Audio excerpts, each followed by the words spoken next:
What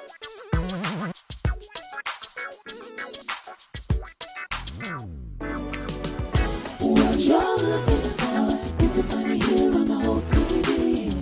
What you're looking for, what you're looking for, you can find it here on the whole TV.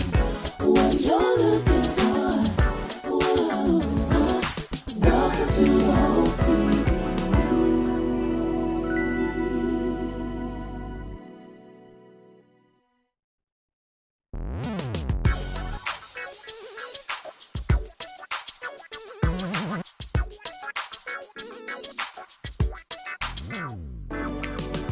What you're looking for, you can find it here on the whole TV.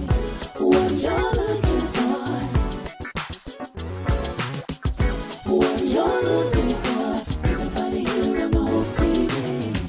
What you're looking for,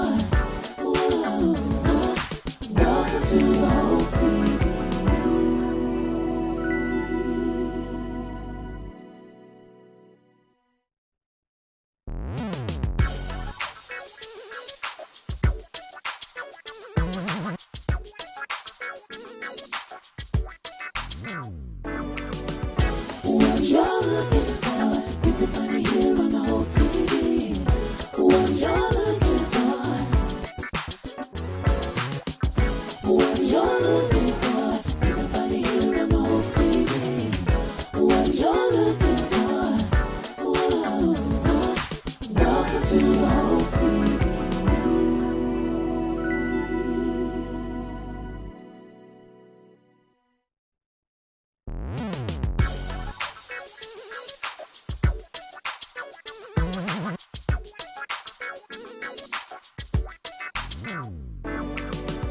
What you're looking for, you can find it here on the whole TV.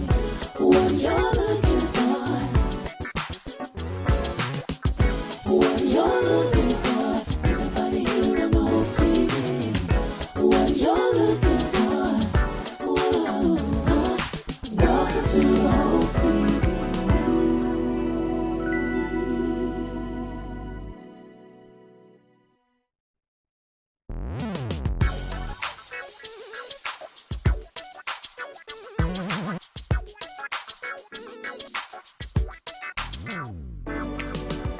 What you're looking for, you can find it here on the whole TV. What you're looking for, what you're looking for, you can find it here on the whole TV.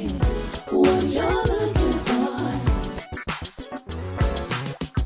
What you're looking for, you can find it here on the whole TV. What you're looking for, what you're looking for, you can find it here on the whole TV. What you're looking for, whoa, welcome to the whole TV.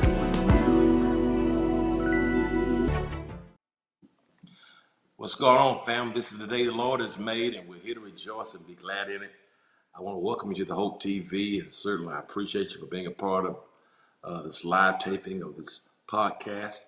It's called A Deeper Dive, and I pray that you are doing as well as you can on this day, on this Friday, coming to you live. And, it's been quite a journey, to say the least.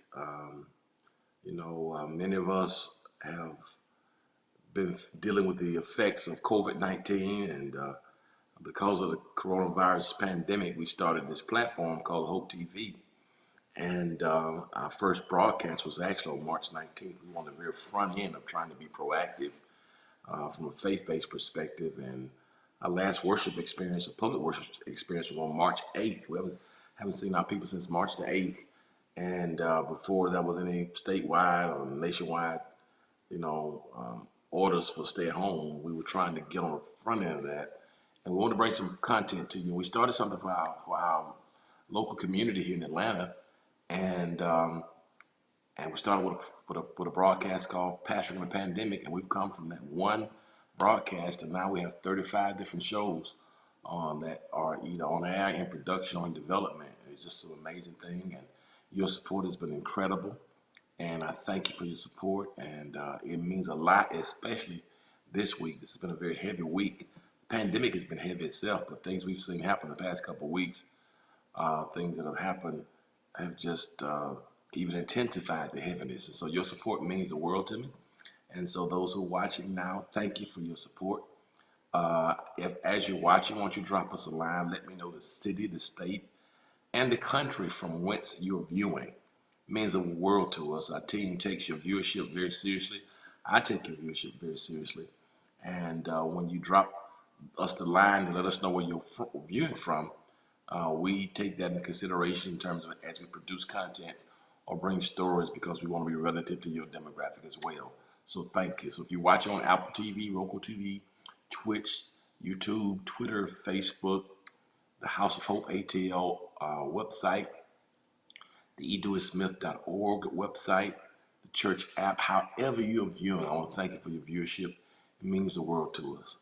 If you've not yet followed us on social media, please do so today. You can follow us at The Hope TV on all things social media.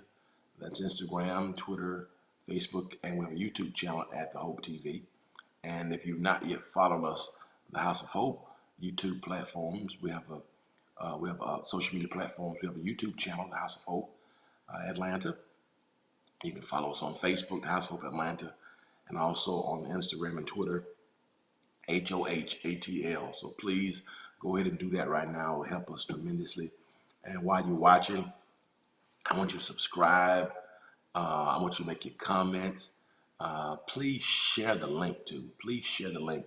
As a matter of fact, I want you to share the link right now. I got some things I got to say and really get off my chest today, so I'm going to deviate a little bit today.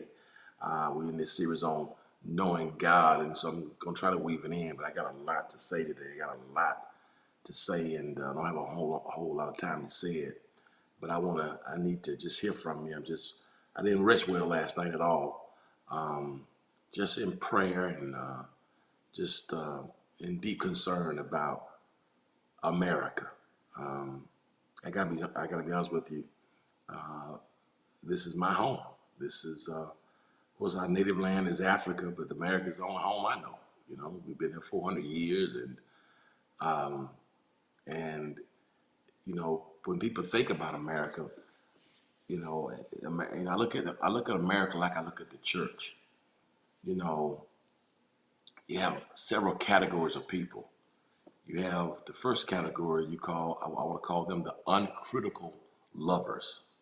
Uncritical lovers. The uncritical lover is the one who just loves it. They're oblivious to the realities of it. They love it so much that they don't see how it can improve. There's something wrong with it. They're called uncritical lovers. And you got some people at the church, you know, they don't realize that the church is not perfect. It'll never be perfect on this side of the Jordan, of this side of eternity, because we're part of it. And as long as we're part of it, we bring imperfections. And even though we have a perfect foundation, which is our Lord and Savior Jesus Christ, because we're not yet perfect, Paul says in Ephesians that he's having to present it to himself. He's having to wash it. And one day he's going to present it a glorious church without spot or wrinkle. Jude says one day he's going to present us faultless. But we're not ready for presentation yet. So the church is, our foundation is solid as Jesus Christ. America doesn't have that same foundation. America was founded in rebellion and so we know if the church is imperfect with a perfect foundation, we know America is not perfect. And some people hate that reality. They are unloving critics. They don't want to see anything that's wrong with it. But then on the other side of the spectrum, you have what's called the uncritical lover. You have the uncritical lover, then you have the unloving critic. So you have the uncritical lover, they're blind to it, they love everything about it, and everything is beautiful and glorious. That's the uncritical lover. But then you have the unloving critic. That's the one who, you know them, they see something wrong with everything. I don't care what you do, who does it, something's gonna be wrong unless they're doing it. It's just, they get up in the morning trying to find something to complain about. They are miserable. Their resounding refrain is woe is me. You know, they're always woe, always negative, always got something bad to say. And you have people who feel that way about our nation and about church and about people in general. So on one side you have critical lovers, then you have unloving critics. But there's another category I think that we need to fall in, and that's when we're loving critics. We don't want to be uncritical lovers. We don't want to be unloving critics. We want to be critical lovers. When you love something, you want to see it improve. You want to see it get better. And everything you do, you seek to lift up, not to tear down. You seek to bring constructive criticism and constructive value. You want to add to, and you want to be an asset and not a liability. And well, honestly, when I see a lot that has happened, and we know about our country's founding. This country was founded on rebellion, and in a real sense, we don't like to talk about it. This country was founded um, on oppression, and the original sin of America is oppression and racism.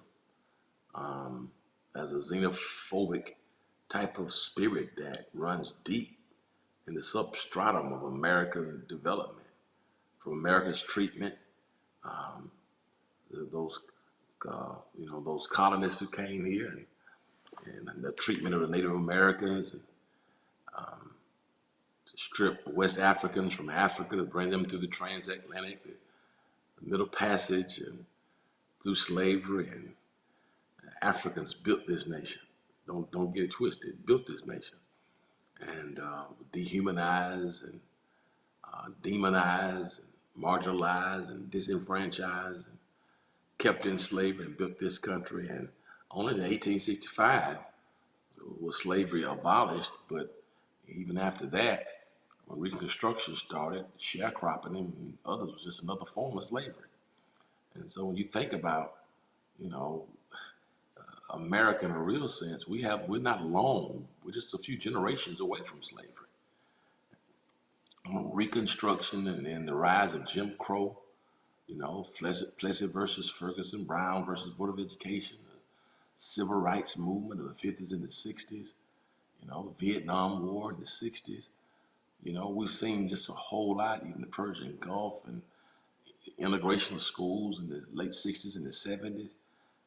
And so when you think about what has happened, even to now, police brutality and trying a lot in American history has really represented things that are ungodly and things that don't value humanity.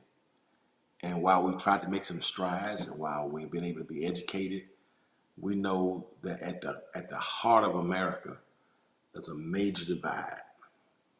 And sometimes we try to glorify it with faith and using faith in the blood of Jesus to try to act as if race doesn't exist. 10, 12 years ago, people were talking about this post-racial society until Cornel West wrote that great book, Race Matters. And many people thought we've overcome. A lot of times the upper mobility of African Americans in the 60s and 70s, being able to move out in the suburbs and rid themselves of some of the blight of urban city living, and even the rise of prosperity theology that made us more insular and more individualistic and less communal. So I think a lot of things have contributed to it, to where we are now. But as we see now, America's in trouble, and although racism has always existed, I think what has happened in the last 3 years is exacerbated even more. And this current administration didn't start the issues we have, but I think it has emboldened them. This administration has emboldened some of what we see, and that's just my opinion, and I stand by my opinion.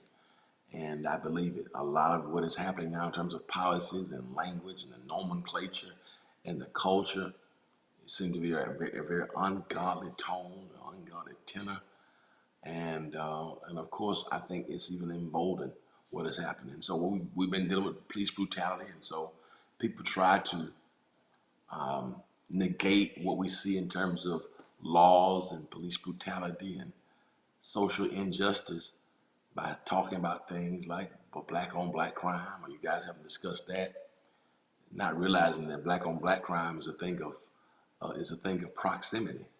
Blacks kill blacks because of their proximity, just like whites kill whites, and the whites kill whites at a greater rate than blacks kill blacks. It's an issue of proximity, and but that has nothing to do with what we're talking about, the issue of social injustice when there's state-sponsored killings supported by supported by tax dollars. And the tax dollars that are paid by citizens to law enforcement that is supposed to protect and serve its citizens.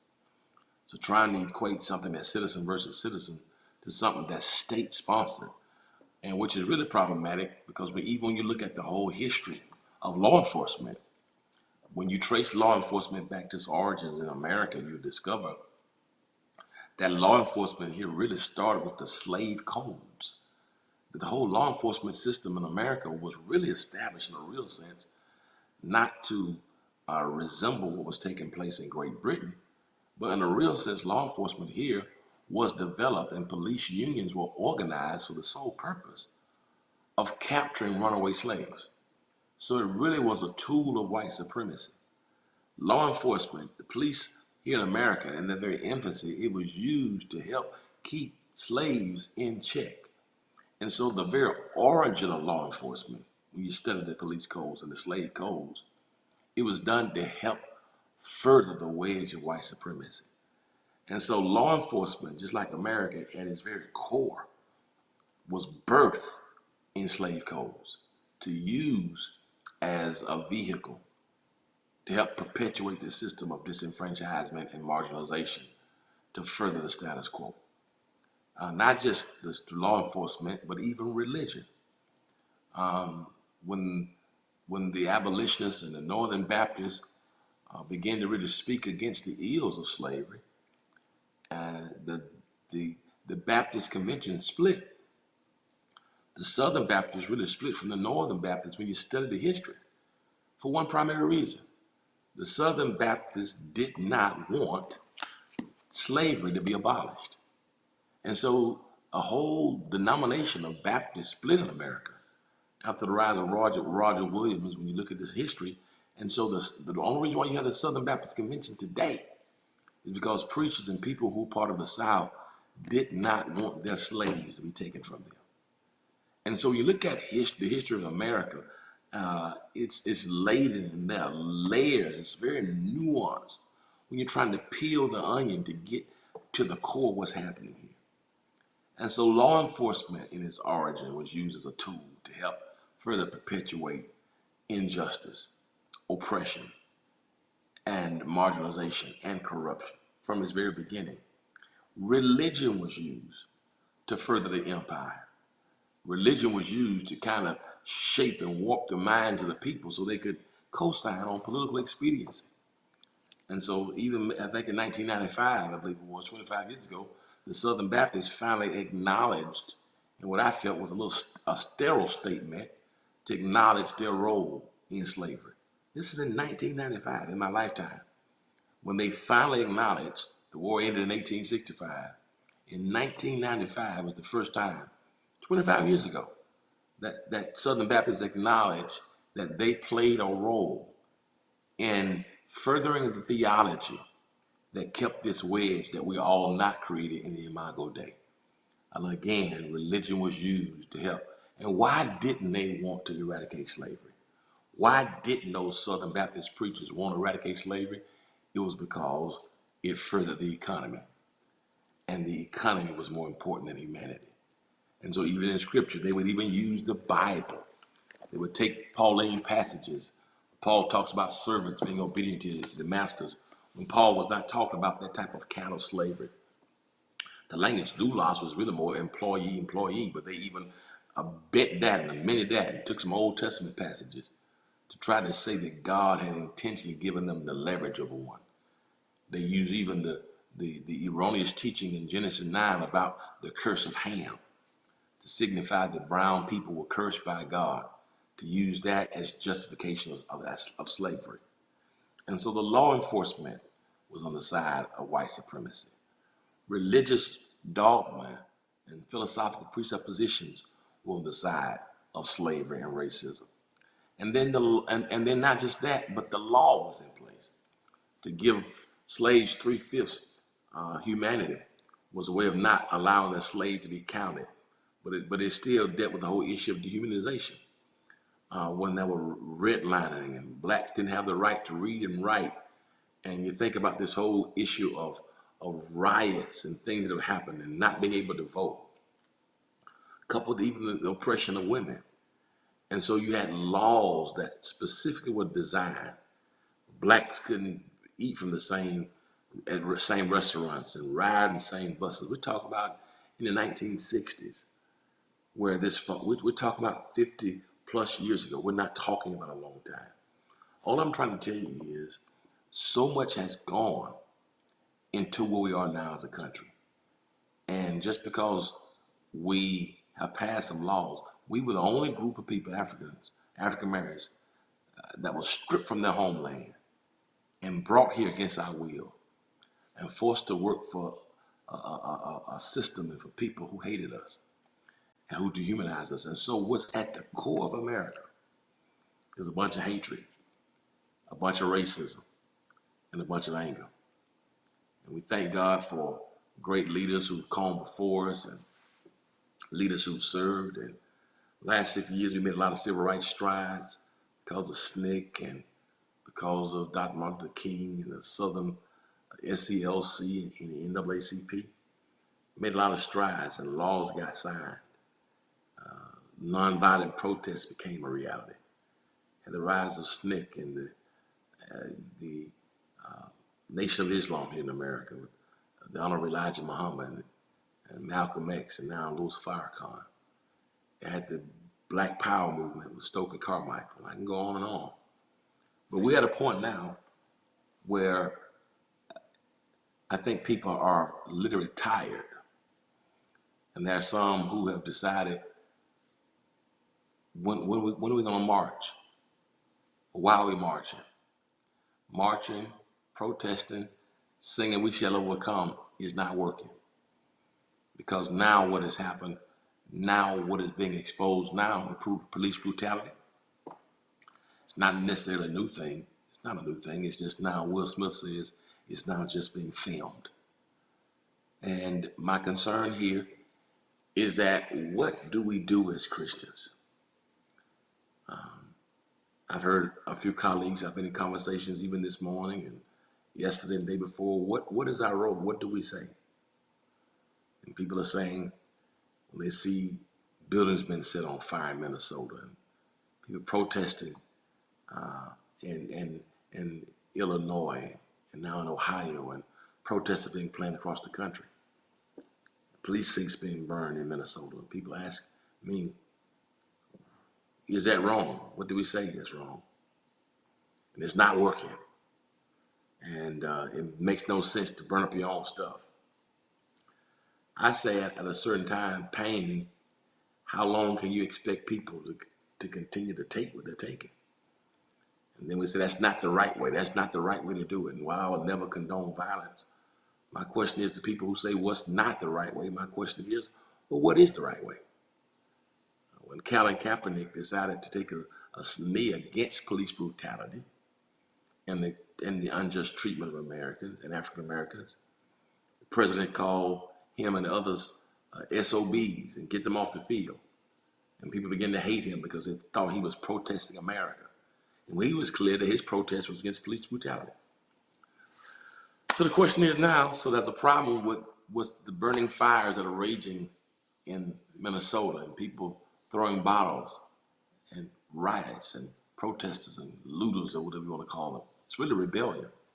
Same thing that other ethnic persuasions do. The same thing that happened in rebellion from the Boston Tea Party, the Boston Massacre. Even now, in certain cities, in certain parts of white America, they'll burn stuff up if their basketball or their soccer team wins or their hockey team wins. So let's keep it in context. We don't want to have that conversation now, but don't act like this only happens with African Americans. But the question I want to raise today to you is, what is the right way? People say it's not the right way to burn up stuff. It's not the right way to burn up, to burn down neighborhoods. Well, what is the right way? What has worked? If peaceful protests by kneeling to the national anthem, which by the way has one of the stanzas, the third stanza in the national anthem, is a direct reference to and support of endorsement of slavery. That's another piece. But we weren't in mind when the national anthem was written. This had his origin as well. When Francis Scott Key wrote that stuff, he didn't have. We were not included in talking about being free. But my point, I don't want to chase that rabbit. But my point is, what is the right way? If kneeling peacefully during the national anthem is incorrect, and peaceful protest or rebellion is the wrong way, what's the right way? What is the right way to protest? How many times will we march? And so these are some of the questions that people are asking, and people are very frustrated. And how do you think things are going to get made right when four law enforcement officers can kill a black man on camera, literally holding him down while he's handcuffed on his stomach with his hands behind his back, begging for his life, begging for his mother with a knee on his neck for 9 minutes in broad daylight. And yet here, 4 days later, still no arrest has taken place. What is the right way? If kneeling during the anthem won't work, if looting won't work, what is the right way? I just want to say that people get on TV and complain and burn this is not the right way. And then that's the same people who are ridiculing those who are complaining and are protesting and who are angry. Dr. King once said that riots are the language of the unheard. And some say, well, looting is not rioting. Peaceful protest is not right. Well, my point to you at this moment, when pain becomes so numb that it cannot hear, the only act is if that's not working. And then to exacerbate it, to have leadership that says, I tell you what, if you continue looting, I'm gonna make sure that we send some things your way to make sure that in the event the looting continues, the shooting starts. So when that type of language has been hurled from the highest office in the land, just extrajudicial, just shoot them for looting. Be the judge and the jury. It's a further propagation of the violence and the hatred that's in this land. And so if Colin Kaepernick is wrong for kneeling peacefully, and the looters and those who are rebellious and burn up stuff are wrong for expressing their pain, then somebody tell me what is the right way. And others just say, we just pray and tell God about it. How long have we been praying and telling God about it? You think prayer is going to change the oppressor? You think prayer was going to make that man take his knee off Floyd's neck? Do you think prayer is going to change that? And so I want you to hear me correctly. Prayer has power, and I believe in the power of prayer. But I also believe that when injustice is taking place, we may need something in addition to prayer. We've been praying a long time. We've been singing "We Shall Overcome" for a long time. But what is the role? What do we do? And I hope you can share this with some people right now. What do we do? Because people are angry. As a black man, I think I was blessed to talk to, communicate with one of my mentees, Pastor Jeremy Morton, yesterday, who's been my little brother. I've been mentoring him since he was a 16-year-old preacher. Now he's pastoring one of the largest churches here in Georgia, the First Baptist Church in Woodstock. I took over that church this past January, a huge behemoth of a ministry.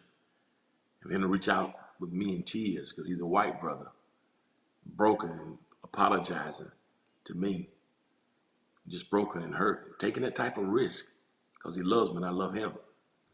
And having allies like Beth Moore and Russell Moore, who have all spoken and been speaking vociferously, and Ed Stelzer, and so many others who I believe who want to be allies.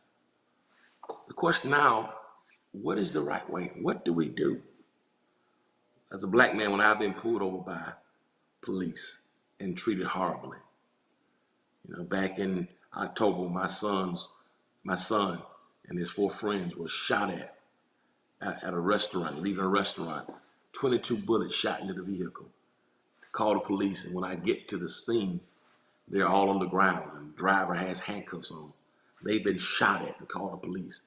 And I get there to find out what has happened. Introduce myself to the officer. I'm a part of the law enforcement community, been in that for 25 years. and the rage and the hatred of the white officer. Just me trying to have a conversation about what has taken place. I know what it feels like to be a black man. I know what it feels like to get tired of singing "We Shall Overcome." I know what it feels like to not want to plead the blood of Jesus, but see blood coming from the mouth and nose of my oppressor. I know what that feels like. And I know some of you are going to say just read the Bible and pray and put it in God's hands. But I also believe that God gave us hands, that God gave us feet, that God gave us a mind. And I was praying. I didn't sleep well, and I was going to talk about knowing God today and continue that series, but I just can't do it. And I just want to give you some things I think I want you to consider today, because as we think about Breonna Taylor and Ahmaud Arbery and most recently the killing that happened just this past Monday, it's got a lot of people not feeling well. I want you to be careful to not be more angry with the loss of property than you are with the loss of life. Again, that's economy over humanity. While you may or may not agree with it, I understand. While I may not go into a Target and take something out of that, while that may not be my posture, while that may not be who I am, I understand. I understand the anger. I understand the apathy. I understand the hopelessness and the feelings of utter helplessness. I understand why, and even encourage black people now to go and exercise your Second Amendment right to get firearms. I encourage you to do that. I encourage you to learn how to use to weaponize yourself. I encourage you. I encourage you to use that. I encourage you to go and buy your AR-15s too. I encourage you to do that. I encourage you to exercise your rights to vote. Why is it that everybody else can own guns, but we can't? I didn't say use it. I said protect yourselves. I understand that. I understand that. I understand that. But what do we do in the spiritual? What do we do in the spiritual? How do we handle these types of moments? And because I think there's always a spiritual, there's a natural solution, there's spiritual solutions. I think what we do in the natural should be undergirded by the spiritual. One of the things I think we got to do in the natural is we got to vote this coming November. It may be the lesser of two evils. It may not be utopia, but nothing in America is utopia. No political candidate will reflect everything we agree on. But I do think it's proven, in my opinion, that this current administration has no regard for peace, for intelligence, for civility from his activity long time ago to now. From a tenant, from a landlord in New York to the Central Park Five, to calling people in Charlottesville the neo-Nazis good people. I mean, I could go on and on and on the policies that have been exacted and enacted that are against brown and black bodies. So many other things. I think we need to get to the polls and vote. I think we need to equip ourselves with the knowledge that's so very, very, very important to be civically engaged. Those are the things we're going to do in the natural, and I'll share some more things as we get closer to November. But in the meantime, what is the word? What is that word from God today for me? What can we do today? And I hope you're sharing this. A couple things. When I look at the life of Jesus, because he is our example, and I want to be like Jesus. I'm a Christian. And I believe that Jesus, as a dark-skinned Palestinian Jew, can give us some insight on how to deal even with these issues of race. John chapter 4, I will lift four quick things from John chapter 4. I hope you have your Bibles. I want to talk about race, religion, and relationships just for a second. I'm not going to hold you long, but race, religion, and relationships. I'll pick some more up tonight for Friday Night Live. I'm going to do a special service Sunday on this as well. Special segment, but race, religion, and relationships. That's what I want to give you some devotional on today, because some of you like me, you don't feel good. Some of you like me, You're not as appalled by those buildings being burned as you would have been 10 years ago. Some of you not. 10 years ago, you'd have been more expeditious and demanding peace and telling them to stop. And now you're understanding the pain because you understand that riots are the language of the unheard. That's what Dr. King said. Some say, well, this is not rioting, this is not riots, this is looting, this is stealing. Call it whatever you want to call it, but it's all coming from a place of pain. And after 400 years, how long do you expect me to allow you to keep your foot on my neck? But Jesus here in John 4, I think, gives us something that we can really glean from, whether you're white, black, whether you are Latino, whether you're Asian. I think it's some powerful tenets in this passage. Jesus has been presented as the Son of God, and he is a Jew. And John chapter 4 says that Jesus must needs go through Samaria. In John 4:4, it says, and he must needs go through Samaria. That's very interesting because for 800 years, Jews and Samaritans had no dealings. It really goes back to 722 BC to be technical. When in the 8th century BC, when the Assyrians had invaded and dominated the Middle East, and Jews were taken captive by the Assyrians. Well, what happened, they had some other prisoners of war as well from other ethnicities. And what happened, these Jews cohabitated with these other prisoners of war of other cultures, and they formed a race, that hybrid, that cohabitation, that connection between these former prisoners of war and these other races. They spawned a race called Samaritans.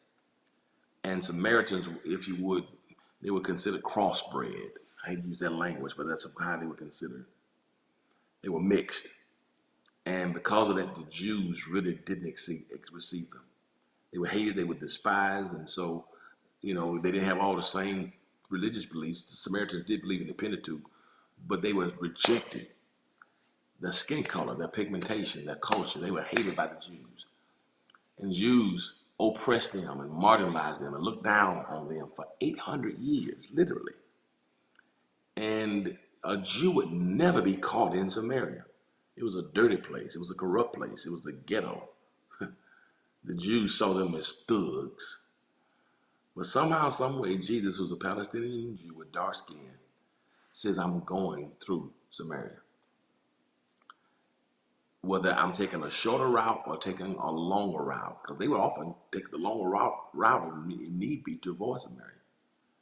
Jesus goes through Samaria. And I think that's a good point, because it really deals with, in a real sense, that's geographic there, but I think it's spiritual. That's geographical, but it's spiritual, because it really deals with, number one, what I'll call the responsibility of those in power.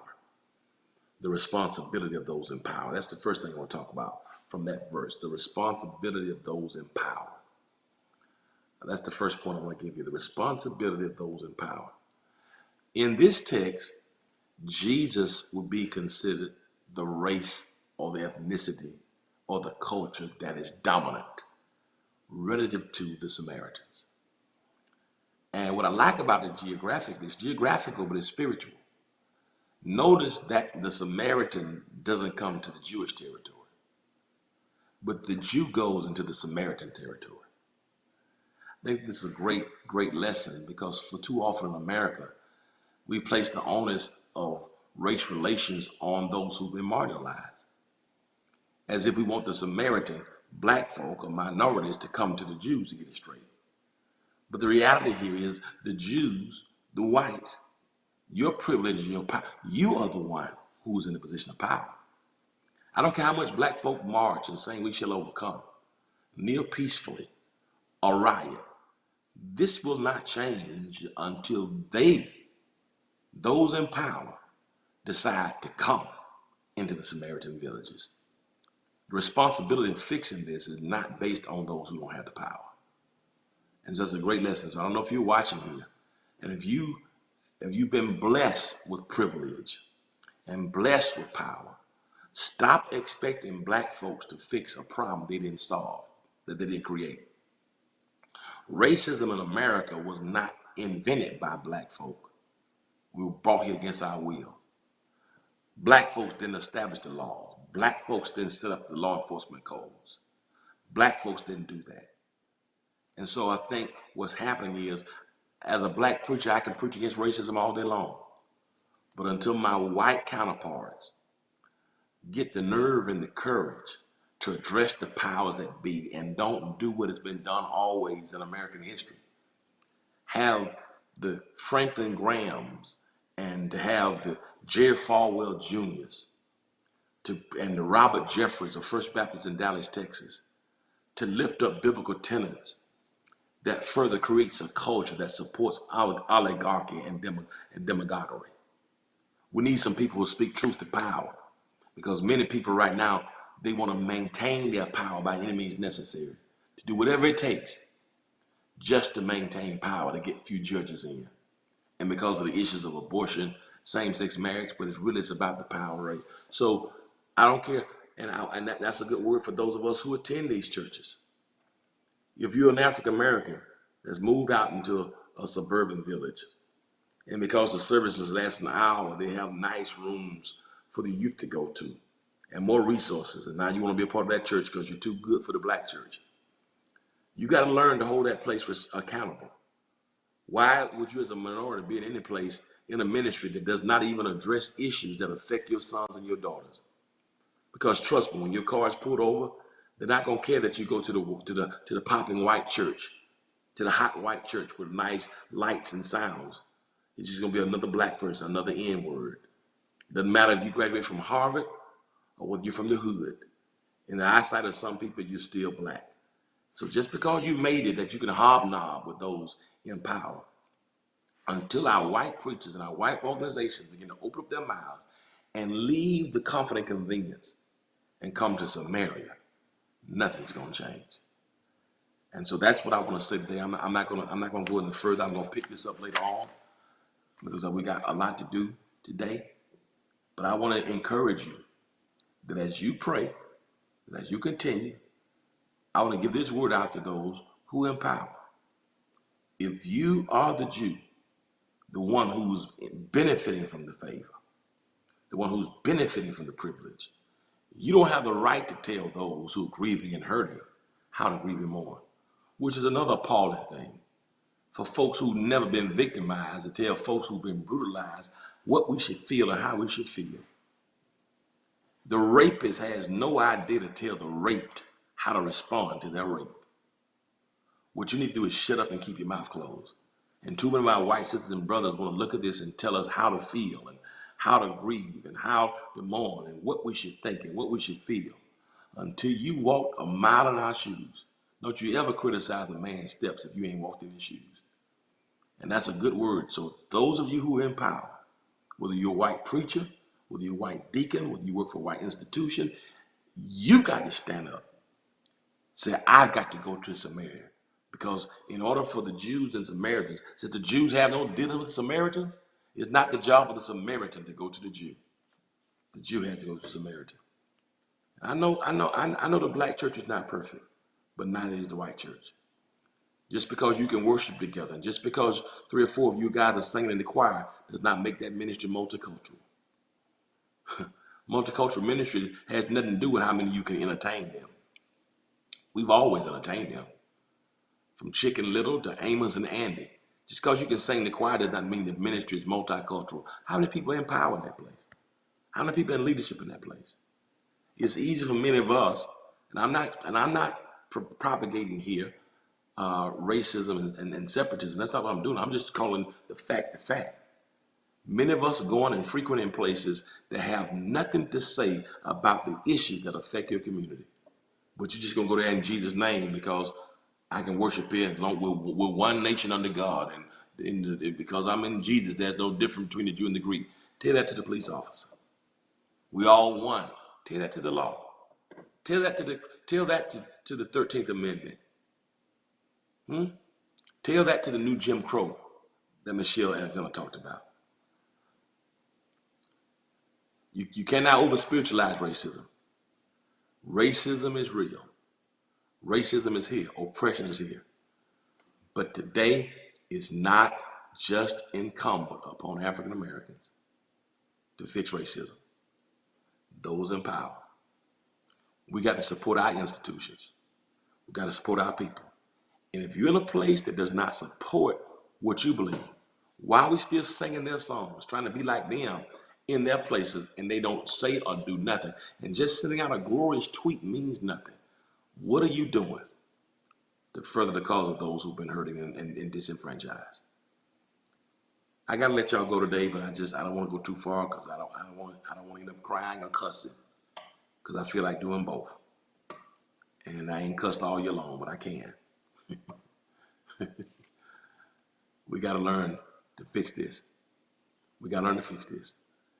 And the way to fix this is not with us because we didn't create it. Listen, guys, keep faith, keep believing, keep fighting. Rights of the language of the unheard. My prayer is that nobody else gets hurt. My prayer is nobody gets killed. My prayer is also that maybe somehow, some way, what's happening now, that people who are in power, who've been oblivious because they've never been faced with racism, they've never lived with it. My prayer is that they can see and that God open up their ears and open up their eyes so they can see the pain.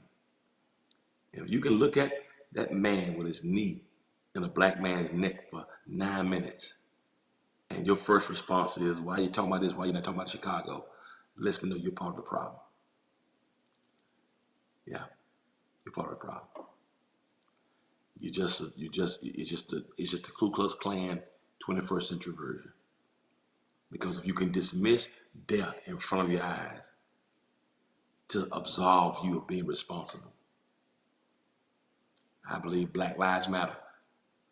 And Black Lives Matter doesn't mean that other lives don't matter. It simply means that for 400 years, Black lives have not mattered. I don't need you to tell me white lives matter. Shucks, we know that. You matter for 400 years. The laws say that. The institutions say that. Law enforcement says that. Racism says that. Your preachment says that. We know white lives matter. But Black lives have not mattered for 400 years. And what we're saying today, no more state-sponsored killing. Not if you've been paid by us to serve and protect us. And don't throw the black on black card on me either. Black folks kill black folks because of proximity, just like white folks kill white folks because of proximity. Has nothing to do with state-sponsored murder and state-sponsored religion. So black folks, please stop spewing those Fox News talking points because it's ridiculous and it's insulting. If you're in power, your responsibility is to go through some area. You've been watching Deeper Dive. I love y'all. Be encouraged. Find a reason to smile. And if you'll be good to God, I still believe God will be good to you. Peace. Fight the power.